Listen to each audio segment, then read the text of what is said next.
واخيرا يا جدعان وصل الايفون 16 برو ماكس الجديد، اهم فيديو في السنه. وكعاده كل سنه انا هقول لك على كل المميزات اللي عجبتني في الموبايل ده بجد، وكل العيوب اللي محدش هيقول لك عليها. وفي اخر فيديو كالعاده هقول لك سعره الرسمي وازاي تشتريه باحسن سعر عشان ما يضحكش عليك عزيزي المشاهد، لان متوقع جدا هنسمع الساعات الجايه ارقام خزعبليه. انت فاهم؟ انت لو في اي دوله غير الامارات هتسمع ارقام تصدمك، يعني تلاقي ممكن مثلا في مصر 150,000 جنيه مثلا ولا حاجه. حطهم مقدم في شقه يا صاحبي والله احسن من ان انت تشتري ايفون وكده. المهم لايكك الجميل، سبسكرايبك الاجمل لو اول مره تشوفني على يوتيوب وعايز تشوفني تاني عشان انت هتتبسط لما تشوفني تاني. ولازم تستنى فيديو الايفون 16 العادي هينزل النهارده بالليل في الغالب او ممكن بكره الصبح، هنشوف. المهم خلينا حالا نفتح العلبه مع بعض. العلبه من بره عليها شاشه الموبايل، طبعا مش هيحطوا ظهر الموبايل لان مفيش حاجه جديده في ظهر الموبايل، هو نفس الديزاين اللي بقاله 3 سنين ده ولا 5 سنين، مش عارف بقاله كام سنه. المهم يعني حاطين الشاشه هنا. شكل العلبه التقليدي بتاع ابل، تحسها ارفع سنه شويه ولكن خاماتها ما اتغيرتش. يعني عمالين يقول لك ان العلبه دي صديقه للبيئه وكده، انا قلت بقى ان خاماتها هتبقى من كراتين البيض ولا حاجه، بس لا بصراحه لسه خامتها نظيفه جدا عادي وكل حاجه. نفتح بقى العلبه مع بعض كده، بسم الله.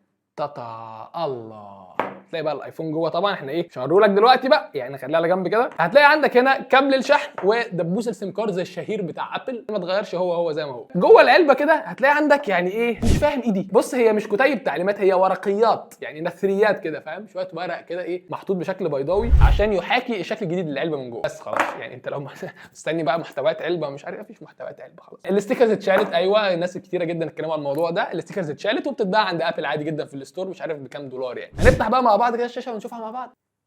الله، طبعا هو دخل اصلا الموبايل وكل حاجه، انا شغال عليه بقالي شويه حلوين، بس لازم اعيشك تجربه الانبوكسنج عايزين المشاهد. لون الموبايل اللي انا جايبه معانا النهارده بقى هيبقى لايق على الخشب اللي ورا. جايبين اللون الجديد النهارده معانا الديزرت تايتانيوم. طبعا لما تشتري ايفون جديد لازم تجيب له اكسسوارز يا صاحبي، لان هو طبعا العلبه بتيجي فاضيه جدا يعني، ولا شاحن بقى ولا مش عارف ولا جراب ولا اي حاجه. وعشان كده انا كحكيم هتلاقي معايا حاجات يو جرين على طول، المنتجات الاساسيه بتاعتهم. طبعا جبت من عندهم هنا الكيس الجديده بتاعه الايفون، جبت كمان من عندهم وايرلس باور بانك، وعندك زي محفظه كده بتشتغل بالماك سيف تلزق في الموبايل وتعرف تفتحها كستاند. وكمان عندك الشاحن الجديد ده روش جدا، اول مره اوريه لكم هنا. واحلى حاجه في الجرابات بتاعت يو جرين دي انها ما بتصفرش بسهوله، يعني انا عايز اقول لك الجراب ده بيقعد معايا كتير قوي على ما يبدا ان هو سنه يصفر. واحلى حاجه ان الجراب يعني عايز اقول لك موجود على امازون من بدري، يعني الايفون لسه ما كانش نزل والجراب كان موجود عادي جدا. وتقوم مادد دي كده وتجيب الايربودزايه بتاعتك تحطها تحت كده، فاهم؟ فتبقى شاحن الموبايل والايربودز في نفس ذات الوقت. اوكي المحفظه دي جامده قوي، يتحط فيها الكروت من هنا عادي جدا،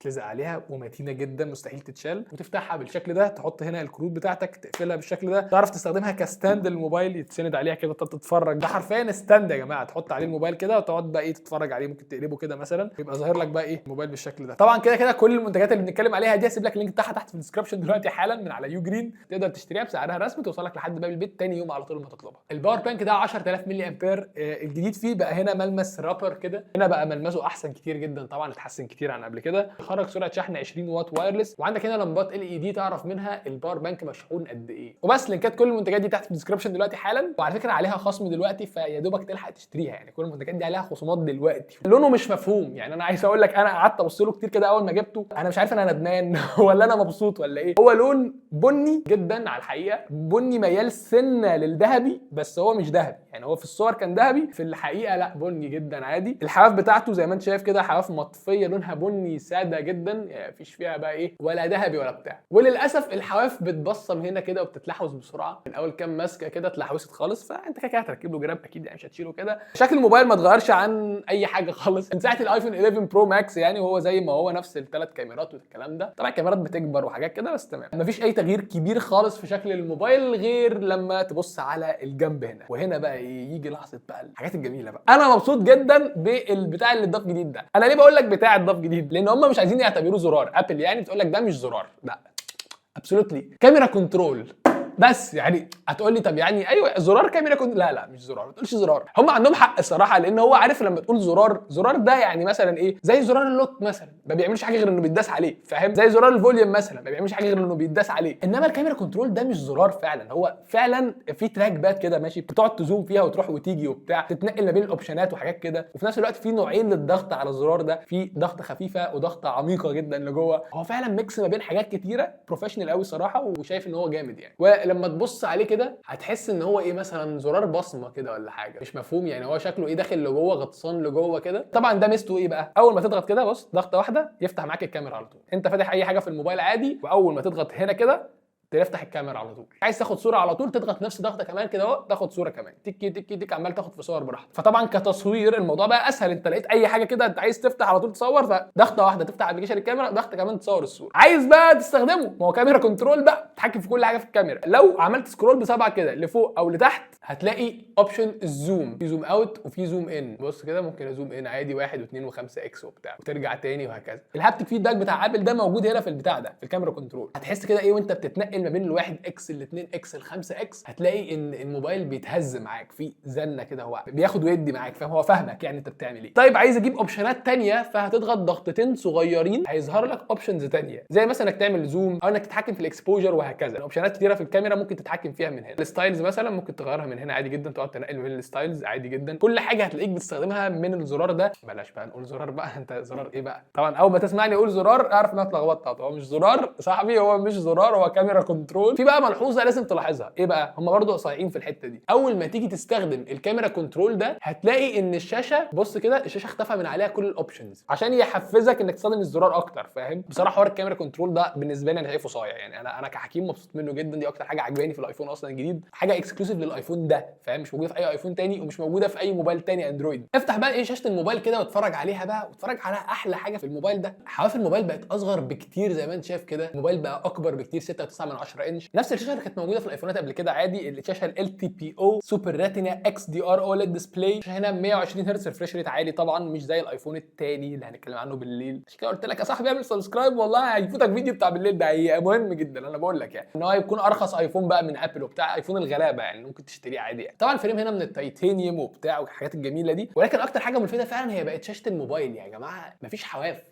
حواف صغيره جدا يعني، خلاص ما بقاش فاضل حاجه. دي حاجه جامده قوي الصراحه. استغلال مساحه الشاشه هنا عالمي، عارف انت بقى مع البرو ماكس كمان بقى والحجم الكبير ده بتتفرج على فيديوز براحتك قوي، شايف كل حاجه براحتك، حاسس ان انت ماسك شاشه في ايدك كبيره. يجي هنا بقى حاجه مهمه جدا، تقول لي يا حكيم يعني انت طول عمرك بتقول لنا انا بحب الشاشات الصغيره، اقول لك والله العظيم بحب الشاشات الصغيره ومش عاجبني الشاشه الكبيره دي، حاسسها شبه فرده الشبشب، بص عامله زي كبيره قوي. الموبايل ده كبير قوي يا جماعه بجد. بس الفكره كلها في ايه بقى؟ في بطاريته، هي دي النقطه اللي انا جبته عشانها. يعني انا زي كل سنه كان نفسي اجيب البرو والله، بس البرو السنه اللي فاتت اللي هو الاخ اليتيم ده اقسم بالله طلع عيني في البطاريه، يعني بطاريته سيئه. يعني انا بقول لك كنت بشحنه في اليوم كذا مره لان انا استخدامي كتير جدا ومحتاج بطاريه قويه. وعشان كده في الايفنت اول ما اقول لك ال 16 برو ماكس هو اكبر بطاريه في كل الايفونات، قلت لهم بس انا عايز الايفون ده، خلاص انا هجيب ده بغض النظر عن كبر حجمه ابن اللذينه ده، ولكن انا خلاص انا محتاج بطاريه اكبر. بصراحه انا لسه ما جربتش الموبايل كتير يعني، ما قعدتش معاه يومين يعني ولا حاجه، عشان كده لسه ما جربتش البطاريه، ولكن متوقع ان بطاريه الموبايل ده تكمل اليوم مستريح جدا يعني، لان هي خلاص اكبر بطاريه في اي ايفون دلوقتي. الموبايل بقى كاستخدامك اليومي الجميل بتاعنا عادي، السكرولنج بقى والحاجات الجميله دي، طبعا اسرع حاجه في الحياه يعني. الموبايل طبعا ما بيعلقش اصلا، مفيش اوبشن انه يعلق، كل حاجه هنا ايه تفتح وتقفل بسهوله. بص الدنيا عامله ازاي والانيميشنز والدنيا بصراحه ممتاز جدا، دي حاجه الف به ابل يعني. عندك كمان طبعا فيس اي دي شغال هنا طبعا عالمي موجود، مفيش هنا بصمه، لسه بصمه الصباع دي مش موجوده في زرار الباور ولا حاجه، نفسي ابل يضيفوها، مش عارف ليه هم لسه ما ضافوهاش لحد دلوقتي، بس ان شاء الله يضيفوها. طبعا عندك هنا السيراميك شيلد، المفروض انها بقت اقوى من السنه اللي فاتت، اقوى 50%، يعني المفروض انها تستحمل معاك صدمات اكتر، بس انا اكيد مش هجرب لان انا ده موبايلي ودافع فيه فلوس فمش هجرب ان انا ارزعه يعني، ولكن هو المفروض ان هو اقوى من اي شاشه موبايل اندرويد تاني عامه، هم بيقولوا كده. طبعا عندك هنا المعالج الاقوى حاليا في الكره الارضيه، معالج بمعماريه 3 نانومتر يا جماعه، ده حجم الترانزستور بقى صغير فشخ يعني، انا مش عارف اقول لك ايه تاني، بس هو مفيش اصغر من 3 نانومتر، فاهم؟ ده اول معالج في العالم بالمعماريه دي. وعشان انت عايزين مشاهد ممكن تسال السؤال ده في الكومنتات، انا عارف والله هتقول لي حكيم يعني ايه بقى المعماريه ال 3 نانومتر والكلام ده، اقول لك بص يا سيدي، ال 3 نانومتر ده حجم الترانزستور، فاهم انت؟ وكل ما حجم الترانزستورز الموجوده في البروسيسور صغرت، كل ما كان في فايدتين ليك انت كمستخدم. ايه بقى يا معلم؟ اقول لك انا، كل ما صغر الترانزستور كل ما استهلاك البطاريه قل، فالموبايل يعني بطاريته تقعد معاك اكتر، والحاجه الثانيه هي اداء المعالج نفسه بقى اسرع. وعايز اقول لك كمان ساعات بيقول لك يعني ان ده كمان بيبقى افيد من حيث درجه الحراره، يعني المعالج ما بيسخنش قوي. دي كلها فوائد عايده عليك انت يعني. زي ما قلت لك هو المعالج الوحيد في العالم دلوقتي المعماريه 3 نانومتر، اي معالج تاني دلوقتي 4 نانومتر، ده اقرب حاجه ليه، معالجات كوالكوم مثلا وهكذا. A18 برو موجود هنا، ده مرعب. المفروض الموبايل هنا مقفل الالعاب، انا لسه ما لعبتش عليه بصراحه، ولما العب هنعمل ريفيو مفصل واكلمك عن الالعاب والكلام ده كله. الالعاب بتتلعب على جيمنج كونسولز وبتاع، بقت بتنزل الموبايلات هنا تتلعب عليها عادي. طبعا نسخ الموبايل هنا بتبدا من 256 جيجا وبتوصل معاك لحد 1 تيرا بايت. الكاميرات هنا ما اتغيرش كتير قوي عن قبل كده، الكاميرا الرئيسيه مثلا هي 48 ميجا بكسل بتاعت العدسه اف 1.8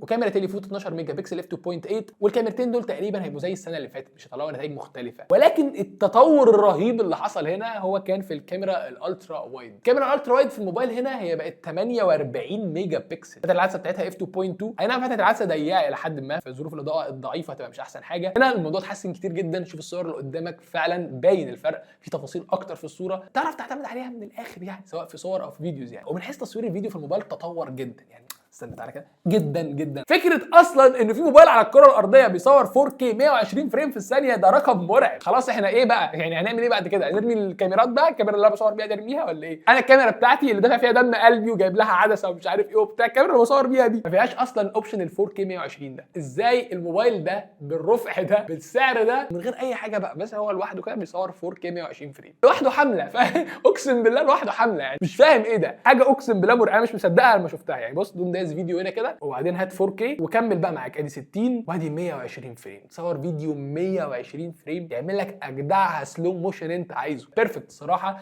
وانت بتصور سلو موشن وحاجات هيبقى حاجه ممتازه معاك، هتطلع نتائج مرعبه بيه. طبعا لو وصلت للثانيه دي في الفيديو عايز المشاهد، فانت اللي هناك ده اخويا، اقسم بالله انت اخويا، انت رجوله، انا بقول لك عشان انت وصلت للثانيه دي في الفيديو وانت كده بتكمل فيديوهاتي للاخر، ودي حاجه بتبسطني. انا عايز اعرفك بقى اي حد يوصل للثانيه دي في الفيديو انزل دلوقتي حالا يكتب لي تفاحه، اي حد يكتب تفاحه هعرف انه وصل للثانيه دي في الفيديو، وبجد انت اخويا، انت عامل لك لاف دلوقتي حالا اقسم بالله. وصور الكاميرا الخلفيه عامه حلوه جدا، بس انا ستيل عندي مشكله مع السيلفي. عايزين نقعد قاعده كده بقى، استنى بس والله سيبك بقى من الايفون هو في ايه يعني بجد والله يا ابل؟ هو ايه الحوار يعني؟ هو ليه في مشكله في السيلفي يعني؟ انا مش فاهم ليه لحد دلوقتي في مشكله في السيلفي بتاع ابل. بص يا باشا انا فاهمك ايه الوضع يعني. انت هتفتح كاميرا سيلفي عادي تمام، ولما تبقى باص لنفسك كده في يعني الفيو العادي ده اللي هو قبل ما تصور يعني، تمام الكاميرا زي الفل، معالجه الوان الصوره عالميه. اول ما تاخد الصوره يعني تعمل شاتر كده وتاخد الصوره، ابليس بيركبوا بقى، فاهم يعني؟ حاجه بقى غريبه جدا. الموبايل بيقوم عامل تعديل الوان غريب جدا، حرفيا بيدمر الصوره. السكين تونز بتاعتي انا ما بحبهاش فعلا. تمام انا كده تمام مع الصوره دي يعني، مع السكين تونز دي انا تمام. اول بقى ما باخد صوره يعني مثلا، بص كده الصور اللي انا خدتها وانا جاي بره مثلا دلوقتي، بص والنبي بقى اللي حصل في الصوره اتدمرت. الصوره دي كانت احلى من كده بكتير قبل ما اصورها. فانا مش فاهم بصراحه ايه الحوار، ليه الصوره بتطلع من الموبايل كده انا مش عارف، وليه تعديل الالوان الغريب ده. الكاميرا السيلفي هنا الصراحه عاديه يعني، ما اتحسنتش كتير ولا حاجه. هي كاميرا 12 ميجا بكسل بتاعت العدسه اف 1.9، هي فعلا واحده من اضعف الكاميرات ككاميرات فلاج شيبس يعني. انا بالنسبه لي كاميرات اي موبايل اندرويد تاني هي احسن منه من حيث شكلك في الصوره، فاهم؟ معالجه الوان الصوره احلى كتير قوي على موبايلات تانية اكتر من الايفون، فاهم؟ بس للامانه الصور هنا يعني، هو عارف انت زي ما بتقول ايه، بيديك صوره ستاندرد جدا، شكلك فيها مش احلى حاجه، ممكن معالجه الالوان فيها او السكين تونز بتاعتك مش احلى حاجه، ولكن عندك الامكانيه انك تعدل عليها وتطلعها صوره جامده جدا اجمل من اي موبايل اندرويد تاني، فاهم؟ يعني الصور دي لو هتعدل عليها باللايت روم مثلا. تعال نجرب كده سماعات الموبايل، تعال نجرب صوت سماعات الموبايل كده، انا عايز اسمعه الصراحه، انا ما سمعتوش لحد دلوقتي. خش يا ابي بقى.